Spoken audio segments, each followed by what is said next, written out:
Welcome back to Newsline. The debate about the introduction of genetically modified crops in Nigeria is becoming fierce. The introduction of GM crops has generated serious controversies, especially in developing countries, even though scientists have risen to its defense.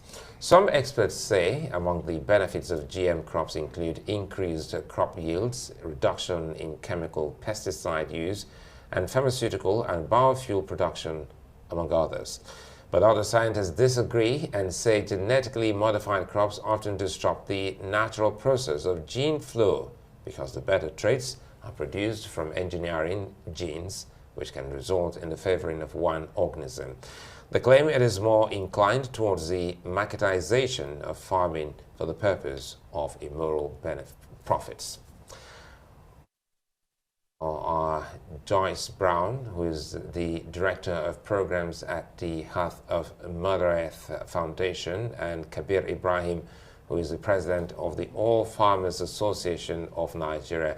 Let's start with Kabir here, and good to see you. And many farmers seem to understand the debate better than non-farmers. With a smile on your face, I think the better place to start will be, are you a proponent or an opposition to GMO? I support and I embrace biotechnology that leads to the production of GM crops. And there must be a reason, so you might want to share. My reason, principally, is that most farming activities, or most farmers, are looked upon as poor people. They're doing subsistence farming. For us, the game changer to make the farmer prosperous is genetic engineering. The crops that are out in Nigeria today are solving two problems. The ones that are here now, the PBR cowpea and the teller maize, those are the only two that are commercially released in Nigeria. They serve two purposes. We have a deficit of cowpea or beans of about 500,000 metric tons in Nigeria as a nation. Now, because if you are conversant with beans, for instance, you know that it's attacked by so many insects, and sometimes the losses are 100%. You know, so this PBR cowpea, its name is pod borer resistant cowpea. That is that insect that destroys both the leaves, the stem, and the grain itself cannot attack it. So we get good yield by using it. Now, but we asked from the beginning, okay, is this safe for consumption? Science, good science, has shown that it is also good for consumption. And 3 years ago, I was given seeds and I planted them in my farm. I observed. I was on television. I observed the good part of it. And when it was released commercially, we did a road show in Alausa, in Lagos. I was there. There are people made akara and moi moi in the Lagos area, and we ate. And today, people are asking me for those seeds. Now, what it is doing is that deficit of 500,000 metric tons is being bridged. The gap is being bridged. But of course, we have so many other things debilitating against productivity in agriculture in Nigeria. For instance, we have been talking here on insecurity, climate change, and then, of course, mechanization. We have very little mechanization and all that. Therefore, there is still a deficit. But as time goes on, the deficit will go. But I want to take you to those countries that are talking, are saying that they have, or that we know have food security. If you look at them, the most important ones are the United States, Canada, India, for instance, and Argentina. Now, in the United States, there's food security. You go around, you can take away tea, Rogers, $2, $1. Nobody complains about food there. But most of the food items are really GM. And then the advancement in science in the United States is much higher than what we have here. All right. So the noise that I hear, I want to really listen and get facts. Okay, let's see if Joyce Brown will add to the noise because, well, we do. Maybe I should ask the question as to what side of the divide you belong to. Is it pro or, anti-GMO? And really, why, if anti, why are you concerned about GMO? What is it that's so concerning about GMO? Right, thank you so much. So we are on the side that is protecting the interests of Nigerians, and that is the anti-GMOs, and that is for a number of reasons, a whole lot of reasons. And the major one is as it affects the rights of local farmers who currently produce the food that we consume, right? So the promoters of GMOs themselves have confirmed that with GM seeds, productivity would reduce after the first planting season. And so we would have farmers going to corporations, depending on corporations, every planting season to get these seeds. That is taking away the rights of farmers, the sovereignty of farmers, the control of the seeds from the hands of the farmers who currently produce more than 80% of the food we consume in Nigeria as a country. That is one of the major challenges, the fact that we're giving over the control of our food system to corporations and not the farmers as it has been. There are also health implications that have been proven by the same science we are talking about, long-term toxicity tests that have been conducted that have shown liver problems, birth defects, immune disorders that are connected to the consumption of GMOs. And the one question that we really ask the promoters of GMOs, the government agencies that are pushing for their release in Nigeria, is that they show us the risk assessment document. Where is the proof that they have conducted enough risk assessment or any risk assessment at all that shows that would put the minds of Nigerians to rest that GMOs are safe for consumption for the Nigerian people. Those are nowhere to be found. It was because of this recent uproar that NAFDA came out to say, oh, they're going to make these documents public.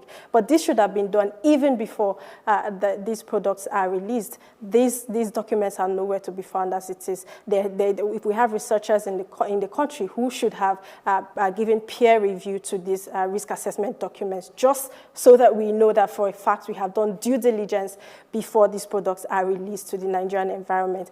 And there are a significant number of these GMOs that are produced to be herbicide tolerant, and this has increased the use of glyphosate containing herbicides, which there are thousands of cases in the US that we have already mentioned on this show where we say they are food secure and they are making use of GMOs. But there are thousands of cases, cancer cases against Monsanto, now Bayer, and there have been thousands of dollars that have been paid in punitive damages because this company failed to warn the citizens of the dangers associated with using these glyphosate-containing chemicals. And by the way, these chemicals are all over our markets in Nigeria without regulation. Some of them even have NAFDAC numbers on them. Our farmers are spraying these pesticides and no one is properly regulating them. So these chemicals have implications for soil degradations, and even can wash off to contaminate water sources. If we remember the case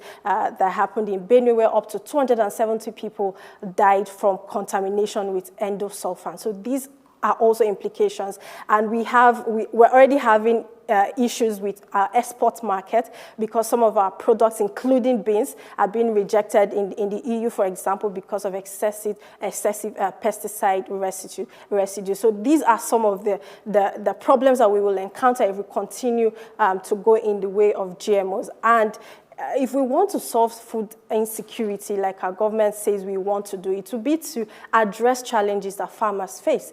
Earlier today, we had a conversation with CSOs, some of which are farmers, and they acknowledge always that the problems are not with GMOs. They don't need GMOs at all. And the solutions that they seek are better support from the government in terms of extension service, provision of infrastructure, better access to land, access to credit, all of which will help the farmers to produce better, to make healthy food available to people, to the Nigerian people. But this is not our focus. We're focusing on GMOs.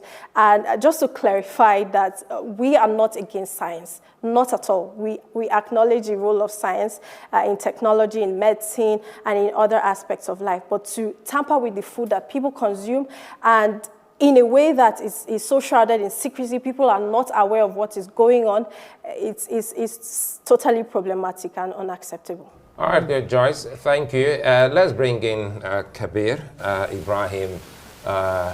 From where she left off, she says, this is not about science, but about tampering. So how do you feel when many like Joyce and others say you have tampered with it to the extent that they feel it become unsafe? Well, I have to say one or two things to correct the impression that people have. What we have as GM crops in Nigeria, they are not products of cooperation. We don't have any cooperation that is bringing the GM seeds to Nigeria. We are developing GMO seeds here in Nigeria by our scientists. In fact, in Zaria, not far away from us. And the people, the professors behind the cowpea that we spoke about, the Telam, are Ishaku and Radio Adamu in Zaria. What they have done is a product of science. The tampering that she's talking about in genetic engineering is also happening in genome editing.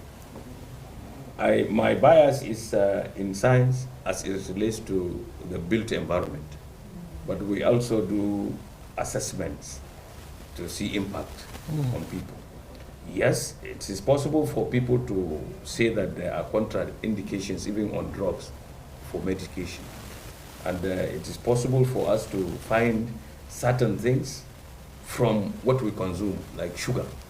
Sugar, nobody says sugar is not to be consumed, but there are side effects for taking sugar. But sugar, as we know it today, is not classified as GMO. So you're not denying the fact that there is likelihood that there will be side effects, but then again, it will depend on the extent or how grave, the side effects to genetically modified organisms. What we have always interrogated and why it is released by law is that it has to be controlled and it has to be labeled. The law is very clear that if you have GM crop, you have to label it because you give the consumer a choice. Do we have those controls effectively in Nigeria? Yes, we do. You see, the mistake that people are making is this. About 1 year ago, the cowpea was released commercially. And the seeds are produced here. And they are using outgrowers, farmers who agree to produce seeds for them. They give them foundation seeds and they produce seeds that they will now sell to people. And that has just taken place. The GM telomerase was released commercially about 2 weeks ago. And the seeds that are available now in Nigeria are not such that in fact, the production commercially is only going to be this season. So anybody who is saying that people have taken GM crops and has got disease and all, it's probably GM crops that they have taken that probably somebody brought illegally. Look at it this way, you said controlled. And we live in a world whereby when we talk about control, we've seen the same in the pharmaceutical world to the extent that now we're dealing with some illicit drugs. I don't know what operates in your laboratory. Sometimes it doesn't catch the eye of the regulator, Ibrahim. So that is why people are afraid that when you tamper, using Joyce's word, with some of these foods, not everyone will do the right thing. So I'll come back to you, Kabir. Let's bring in Joyce to speak more on this controlled, which it doesn't sit pretty well in the space of Joyce and those who are with her on this conversation. Yeah, so it's important to highlight at this point that we do not trust even the regulatory process we have in place when it comes to GMOs. Because, for example, we have in that regulation that GMOs will be labeled. We haven't seen anywhere in the country where the BT cowpea has been labeled. And even if it is labeled in some places or labeled at the point where it leaves the seed companies or the government to some farmers, the beans in the market, right? The ones that were displayed in Lagos, for example, during the street walk here he mentioned, right? Are they labeled? When this beans is displayed in basins in the market, and we know most of our population buy food from open market, not in supermarkets where they are properly packaged and there is a possibility of labeling. It won't be possible for these products to be labeled. So you have that beans processed into akara, for example, and you go to your favorite akara seller by the road to buy akara. How would you tell that that is produced from GMO, and for you to be able to make a choice as to whether or not you want to consume that product? The corn, for example, the teller maize, when it is processed into ogi or pap, and you go to of course, your favorite mama put to buy it, or you buy it even in a restaurant, how would you know that you're consuming GMOs? And we know today that a lot of people rely on others to prepare food for them, which they store for a while before they consume. And so we have a system that does not allow the labeling of GMOs, which is not even being enforced in the first place. Another problem with the control we are talking about is the fact that we have on the board of the regulator of GMOs, the National Biosafety Management Agency, we have on that board key promoters of GMOs, including the National Biotechnology Development Agency. So we have a committee set up right under that agency that is supposed to examine, review, and approve applications for GMOs. And in that same committee, we have chief promoters of GMOs. That is a very clear case of conflict of interest, and we cannot trust a system like that to ensure that we have strict regulation, to ensure that we have only safe GMOs with the interests of the people that had been approved for introduction into the country. Now we have this document, a review that we have done, a survey that HOMEF conducted in 2018, 2019, and this recent one in the year 2023, and we found in our market shelves products, packaged food products that contain GMO ingredients. GM soy, GM corn are the most ingredients that we saw in them. And these are found in very common food cereals that people consume, vegetable oils, cake mixes, a lot of different products, even some imported noodles that are all over our market shelves as major supermarkets, including in Abuja. In the 2023 survey, we had the most number of GMOs in Abuja, and this 2023 survey actually revealed a 60% increase in the number of GMOs in our markets. Now, the question is, who is regulating these products that are in the market? How many people are reading these labels? Even the very enlightened people who purchase food from these highbrow markets, these supermarkets, they do not read the labels. And so people are already consuming GM products without knowing what they are consuming. And so the question of control is one that we really have no answer for. We don't know who is controlling, if it's NAFDAC, if it is NBMA. NBMA had told us that there were no GMOs in the market, even as at 2018, where we did the first survey.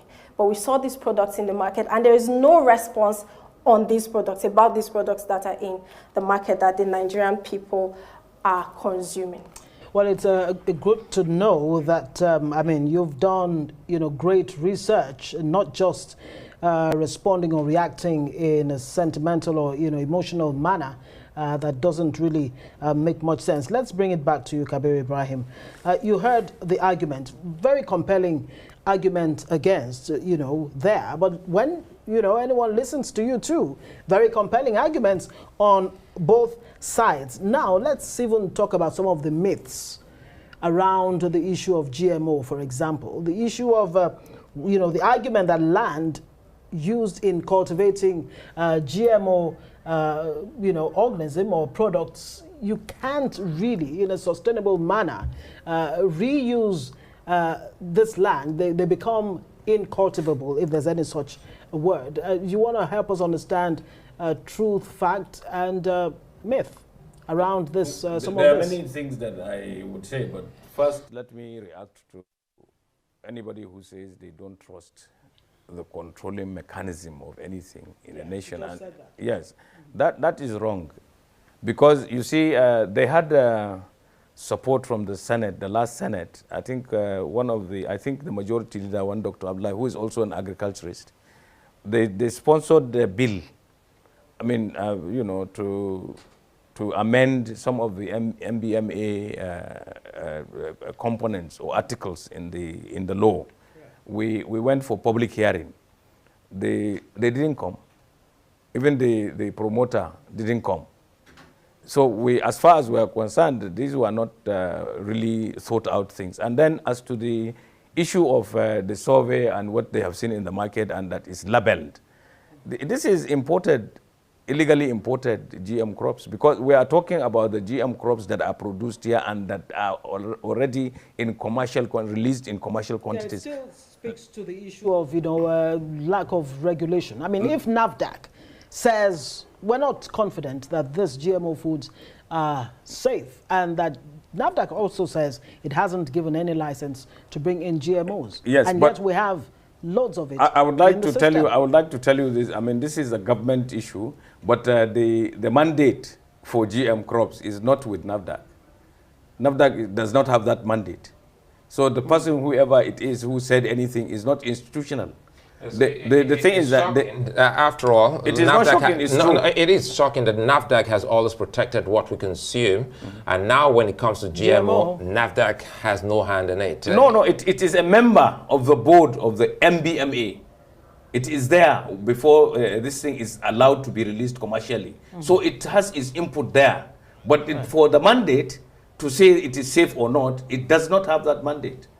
Is the same we're talking about. NAFDAC can tell us what's safe in other foods, but when it comes to GM, NAFDAC has no say. Well, it's a fine place and even a sad place to live it tonight, because NAFDAC will have this conversation with all their stakeholders.